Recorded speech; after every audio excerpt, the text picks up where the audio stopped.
Susan, that's us started our walk. Do you just want to say how embarrassing you've been about your own phone? Because this is on my phone. So we are probably about 20 or 25 minutes from meeting each other in the car park at Strathclyde You told Park. me this was a walk for 10 or 15 minutes and I've been here half an hour.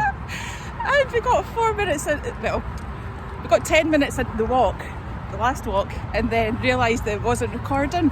But it was recorded for 5 minutes, and then I've run out of storage on my phone, so I had to go back to the car to get Andy's phone. So now I'll starting send it. again. I'll send it to you. So it's been great meeting you. It's been great getting. It's been great getting all your chat in the last 20 minutes. But okay, so Andy Walker, got privileged to be with Andy today, who's now the rain's coming on. The rain's coming on. Who agreed to walk with me, so thank you very much. Pleasure. You're really, really busy. Pleasure. So, I know or remember Andy from playing for Celtic. Yes. But Celtic isn't the only team that I played you for a lot of teams, Susan, and I've got to say these are familiar surroundings here at Strathclyde Park, because we're on the doorstep of Motherwell, my first club, my first senior club, and I had a fabulous time at Motherwell. And I've got to say, the manager there, Tommy McLean, was a huge influence on me, because he was such a good coach and he made me a better player. And without his influence, I'm not sure I would have had a career. And it was great. After 3 years at Motherwell, I moved on to Celtic and played in a winning team to begin with, but then played in a struggling team, and I've got to say they were the best years of my life playing for Celtic, my team. I'm one of 11 children. I've got 6 brothers. And the last time we're all really? Celtic fans. So that's madness. Yeah, happy days. It is madness. Fans. Yeah. Madness every day growing up. So we were speaking about some of the other. So you'd done some work up here, some football up here, and then you'd done some football down south. Yeah, I had 6 years down south. I lived in the northwest. I played with Bolton for 3 years, which again was a great experience. Just being away from Scottish football. I'd been in Scottish football for the best part of 8 years. You play each other at least 4 times, and it was good just to go down south and go to new grounds, play against different players, play against in different stadiums, and there was a real freshness about it. And I was as amazed as anyone that Celtic wanted to sign me back when I was quite happy to stay at Bolton, and they offered me a 2-year contract, which I was happy with, all the terms and all the rest of it, but I wanted 3 because my daughter was just starting school, and so we just wanted to stay for a reasonable period. And in between me refusing it and Bolton getting together another contract with 3 years, because they said they would, the manager Bruce Rioch said they would, and I believed them, Celtic come in and I signed for Celtic again. And the reason I signed was my dad had cancer at the time. He had prostate cancer, kept it to himself for the best part of a year, and then we knew that he was struggling, he wasn't looking well, and so to come back to Glasgow, and I came back in July. My dad died in the 4th of October 94, so priceless to be back and spend the last number of months with my dad, and of course the rest of the family. So because it's the support mechanism, I think, when you're going through something like that as well, isn't it? Not something I regret at all. So it was great. Yeah. So what was the biggest difference between playing football up here and playing football down south? Enormous pressure at Celtic, which is easy to handle when you're winning. And I played in a winning Celtic team to begin with. We won the league, we won the cup my first season, and then we won the cup the following season. But everybody knows it, if you're second in Glasgow, it's useless. And the pressure is there every game, every week, and so that's difficult. And I think when I went down south, I did want to move from Bolton. I didn't want to play in the 3rd tier, the 2nd tier. I wanted to play in the top tier. Never got the opportunity, but Also had 3 years at Sheffield United, which was great after I left Celtic again for a second time. So that was what, 96, 97? And really enjoyed my time at Sheffield United. We got close to the top flight. We got to the playoff final at Wembley. We got beat by Crystal Palace. That was a blow. But playing football for a career is just fabulous. Yeah. And it's your boyhood dream just to have that lifestyle. I love training every day, earning money. I had my wife in Wayne's and we just got on with it. It was happy days. I loved it. Good. So yesterday, changing the subject quite dramatically actually, yesterday was really sad news to hear about Walter Smith. Yeah. Well, I just in the last number of years since I stopped playing actually, part of my job was to do post-match interviews. I would say in football you come across a lot of really strange people. So full of themselves. You do wonder what they're all about. I'd say you'd be hard pushed to come across anyone as courteous and as decent a man as Walter Smith. And this is a guy who enjoyed enormous success, not just at home but in Europe, where he took Rangers to the cusp of a a Champions League final, and obviously took them to the UEFA Cup final. So and of course he managed Scotland. And I bumped into him on occasion. You know, sometimes you're invited to the odd dinner, the odd occasion where you would mix, and he always had a good word, always had a quiet word. What you up to, Andy? What's happening? Can I help? Is there anything I can do? Just a thoroughly decent man. And when you think of his age, 73, it's young nowadays, isn't it? Why are we walking in the rain? She said you would walk with me. You would walk backwards now? What is that? 7 minutes? Yes. Okay, let me turn it this way. Right, there we go. Hiya. How you doing? Alright? So going from, and it definitely came across everything that I've seen. I'm not the biggest football supporter in the world, but any time you've seen him on anything, he was always across as we're a very divided city when it comes to football, and there's a very ugly part to the Celtic Rangers thing, all the bigotry, the sectarianism, the hatred. I think when I played, I think there was a level of respect even between the players that I maybe don't see now. But no, just in terms of decency and just respect and manners.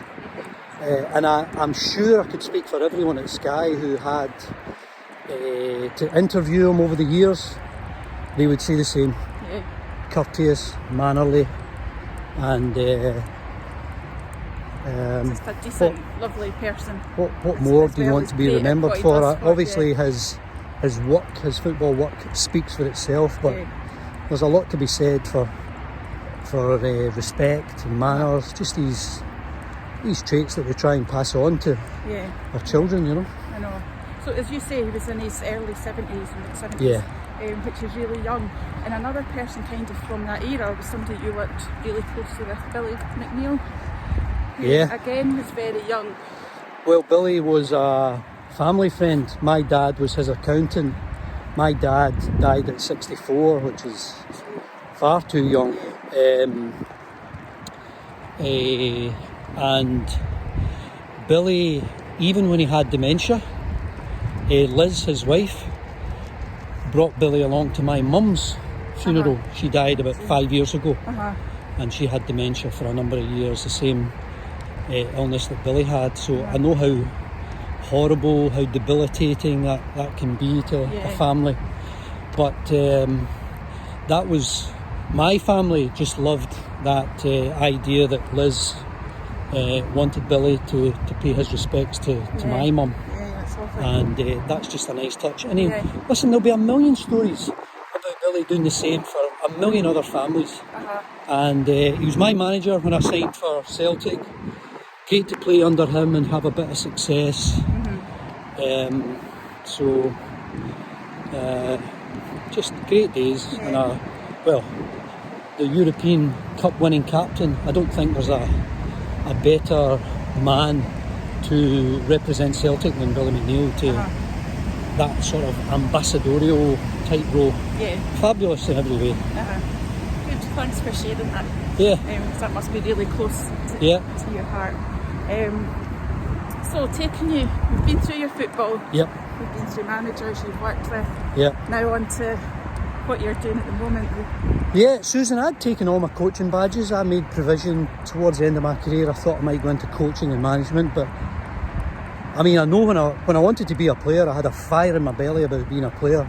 I didn't really have a fire in my belly about being a manager or a coach. I had a brief experience at Motherwell where Terry Butcher asked me to come in and work for a month when they were in administration at the time. Right, okay. So James McFadden was there, Stephen Pearson, guys like that. But no, I didn't get the bug at all. And anyway, towards the end of my career, I got asked to write a column for the Sunday Herald. I got asked to go on Radio Clyde. I got asked to go on Scott Sport. I was doing lots of different things. Yeah, And I've been doing that best part of 20 years now. So that's mad. You said that earlier, I just couldn't believe it. yeah, so I really enjoy it. I mean, later today, once I get in from this wet walk, you should change it to a wet walk with Susan. Once I get in from this wet walk, I'm going up to Perth, do St Johnstone Hearts tonight, and then I've got a couple of games at the weekend, one down south and Motherwell Rangers on Sunday. And I like that about working for Sky. I get to get a wee taste of Premier League, Championship, League One, League Two, a whole host of different games down south. So I feel blessed to still be working and watching games. I love it. Yeah, absolutely, I love it. It's great. It's great. So, looking at the players nowadays, Yeah. because you were talking about the great sort of people you played with in Celtic. Nowadays, who would you like to be in, like a couple of people that you would like to be in a team with that really stand out? Oh, that's a good question. Guys that Andy Robertson's a fabulous example. He was at school with my son, so Was he? I'm maybe showing my age, but what a story he has produced. So to play, and I watched the Liverpool game last week when they pumped Man United 5-0. Imagine playing a team like that. I know. And he's won a Champions League medal. Just fabulous, the story that he's had from leaving Celtic to going to Queen's Park and on to Dundee United and Hull and Liverpool and so And Scotland, didn't you? and a Scotland captain, of course. So was in the Euros and hopefully will take us to the next World Cup. We've got a chance in the. I'm sure we'll finish second, and then depending on who we draw. So guys like that would be fabulous to play alongside. But I felt lucky playing alongside, Tommy Burns, Roy Aitken, Paul McStay, guys that I had admired for so long when I was, 15, 16, 17, going along to a lot of Celtic games, early 80s. Yeah. And it was great to be in a dressing room with Big Roy, what a captain. Great to be in a dressing room with Tommy Burns, who became a friend and then became a manager. And, well, we all know the tragedy involving Tommy dying so young from cancer. So, it's... So you feel blessed. So that's really nice, actually, that there's all these amazing footballers just now, but you're talking about the people that you played with that were massive. Yeah, they were just... It was just it's an ordinary time. I think the times now are extraordinary. I'm not just talking about the COVID, I'm talking about football in general, where if you were successful at Celtic in the 80s, you earned good money, but you could still have a decent relationship with the supporters and get close to them. Yeah. And I know that Big Billy was always really big on that you had to spend time with the fans. And I'm not sure you get that now. Yeah. It's just it's different. Social media has made it different. Everyone is almost, out of reach. Uh-huh. And some of them have got an inflated idea of their own celebrity, I'm sure. But no, I wouldn't change anything. The money today is extraordinary, but I played in my time, and I'm very content with what I did, who I met, the relationships that I built. There's a lot to be said for contentment, I think. Yeah, definitely. And you're doing an amazing job just now. Yeah, You love it. as well, which is Love great. it, going to games, you give an opinion, some people will fall out with you for an opinion, Yeah, and that's fine too. yeah. That's fine too. Yeah, thank you very much. Is there anybody that you can think that would like to walk with me? Yes, I haven't mentioned it to him yet, but I think he'll agree to it. Will I give you his name? I'm going to phone my good friend Grant Stott. Grant is a big hibbie, so Well, he's your team. he knows about me. I drove today. Oh, he knows about you? Well, I've messaged him through Messenger. Right. And he came back straight away to say, yeah, that sounds good, we'll get a date in the diary. And then I messaged Right. him again, but I think he's really busy. So No, I'm not having it. I'm going to message him and I'm going to tell him to be not so busy and get busy with Susan, because I've really enjoyed it. And can I just say, Susan, I think it's a great thing you're doing. You know, we've all been touched by cancer in one way, with friends or family. And I think you doing a very positive thing, going out for the walk, and good for your mental health. I hope good for your eventual recovery as well. So it's great. It's been an absolute pleasure No, to it's been amazing. chat. Thank you very much. And it's just so nice hearing about people that you see and Yeah. you've watched and things like that. And I'll having be. a good old banter. I can guarantee you, I'll be much better chat than Grant. He can be a bit Grant, boring. this is a He challenge. can be a bit boring. Thanks. Okay, thank you very much. Bye.